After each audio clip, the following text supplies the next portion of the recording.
Spotlight on those who served. Brought to you by your local carrier dealers. In the past 2 years, Dr. Alex Garza became a household name across St. Louis. He guided the Metro through some of the toughest months of the coronavirus pandemic. Garza's background made him uniquely qualified for that role. And he says his military service was key in devising a plan of attack against COVID-19.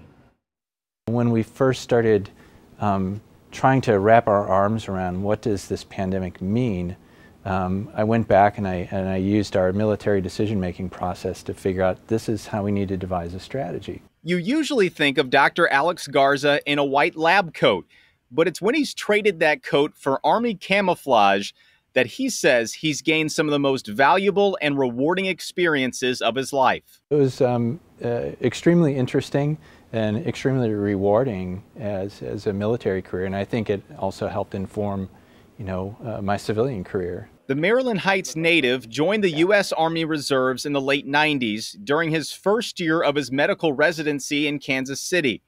His father and uncle were both Korean War vets, and Garza says he wanted to be a part of something bigger than himself. And I joined what was called a civil affairs unit, which is more, we call it nation building, but we work with the host nation countries to build up capacity.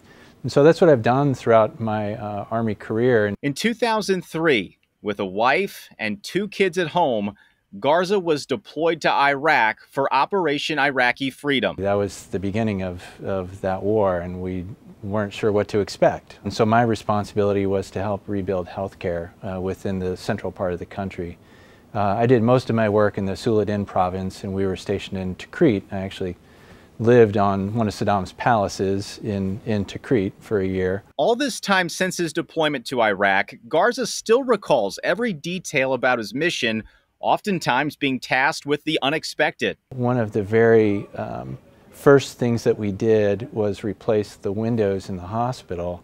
The hospital was located next to a hotel which actually housed the secret police force of Saddam Hussein. And so when it got bombed during the war, it blew out all the windows in the hospital. During his deployment, Garza went beyond rebuilding medical facilities and giving medical treatment.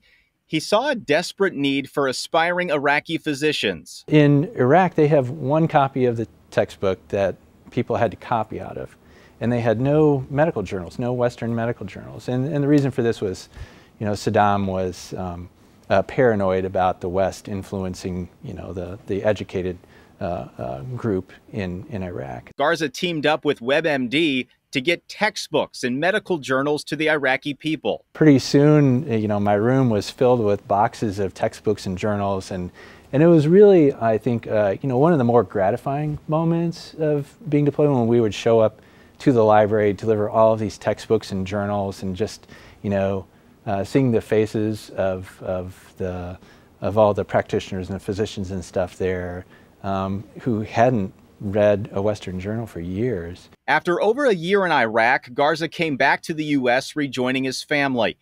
And his efforts in the Middle East didn't go unnoticed. He received the Bronze Star Medal and the Combat Action Badge. When I was told I was getting the Bronze Star, and I remember asking him for what? And they were like, well, for all the good work you did. And I was like, but that's my job. Fast forward nearly 20 years later, in the middle of a global pandemic, Colonel Dr. Garza would be called on again, this time deploying to a U.S. Army base in Kuwait. I went back to my roots in emergency medicine. Emergency physician with the Army, staffed what's called a Role 3 hospital in Kuwait, Camp Arif Jan. It's a large logistics base, about 10,000 people. For 4 months, he worked with 2 other emergency physicians caring for soldiers.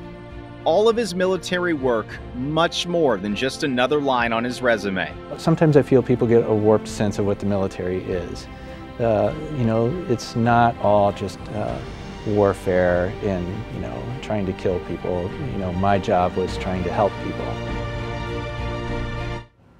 It was great to know more about that other side of Dr. Alex Garza. He talked more about his deployment to Kuwait. He said he found out about that deployment before the holidays last year. So again, in the middle of the pandemic, But he decided to wait till after the holidays to tell his family because it was already just so stressful for everything with the pandemic and everything going on. That's when he told them, but he said obviously his family has been very supportive. Yeah, well, hopefully he's home and they can enjoy this holiday season together. That's just fascinating. There's so much I learned there I didn't realize before your story. It's an interesting, different perspective, not just on him, but on careers in the military. Absolutely. Really interesting.